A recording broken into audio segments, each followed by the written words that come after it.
All right, so Enoch Sekolia will be giving us an update on that. He's been at the Jomo Kenyatta International Airport for most of the day following this developing story, my goodness, since yesterday, Trevor. Absolutely, more than 30 hours and it's still counting. Yeah, so Miguna is likely to spend a second night, as we said, and you have a few facts on his detention there. Yeah, it's interesting that you should mention, Vicky. There are three versions to that story. The first one is Miguna's version. Then there is the version of the Ministry of Immigration and the previous court order allowing him into the country. Let's start with Miguna's facts, and that's a picture of him yesterday protesting his detention at the JKIA.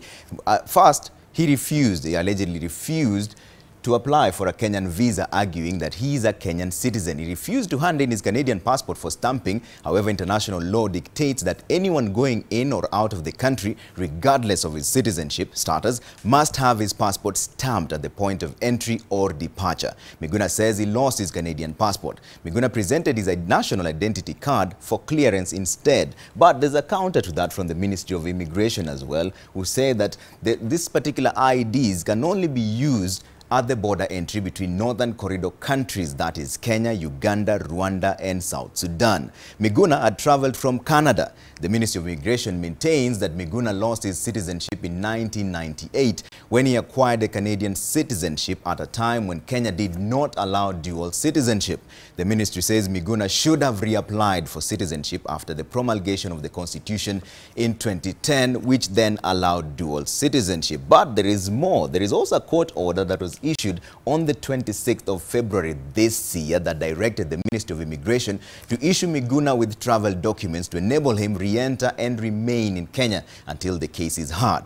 The court order also directly obligated the Ministry of Immigration to facilitate the entry of Miguna into the country. Now, there is the second order, Victoria directing, that's the main issue that's coming in. There's a second order, Vicky, and the second order now wants him to be released unconditionally as we speak, but it's still being held. That's right. So that has been pasted, that court order has been pasted on the offices of the Immigration Department at the airport, of course, by James Orengo, who's representing Miguna. One of the other lawyers representing him is Cliff Ombeta, joining us on the phone right now from JKIA. Cliff, so what is the next course of action if Miguna is not produced in court tomorrow?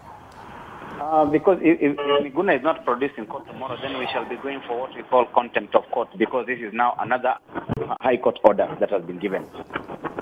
And Cliff, that's the interesting part, because even if contempt of court is held and then they issue arrest warrants, how do you expect junior police officers to arrest their seniors? If you look at the previous case whereby we were in court on the issue of Miguna again, at the end of the day, what happens is that if the court issues an order, the court will direct somebody particular to go and execute that order and ask that person to come back and report to court. They can even use a county commissioner. They can even use any other person to be able to do that. It is the court which will be able to be used to do such to arrest such a person. So what happens with Miguna now? If this is not respected, the court order, what happens to him as an individual? Well, what they can do right now is, because first of all, Miguna does not have his passport. Let's see. So first of all, then it's difficult for them where they are going to be able to take him.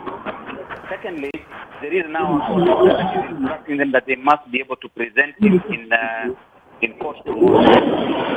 We have now taken it in all the offices, the IG's office, we have taken it to the Immigration Department settled in the ward, we have taken it to the police at the JKIA, we have taken it to the Jomo Kenyatta International Airport offices as well, all those parties that are named in that order. And we have pasted them on the wall quite clearly, such that they cannot be able to say that they were not able, they were not served. The court says that if you are not able to get the person and you are not able to find them, you paste that order in a place that is so conspicuous for them to be able to see and say that they did not see it. They cannot be able to deny that they never saw it at all. All right, thanks, Cliff. That's Cliff Ombeta speaking to us on phone from the JKIA. That's where Miguna is being held for more than 30 hours now. We'll see whether he'll be produced in court tomorrow or not. You mentioned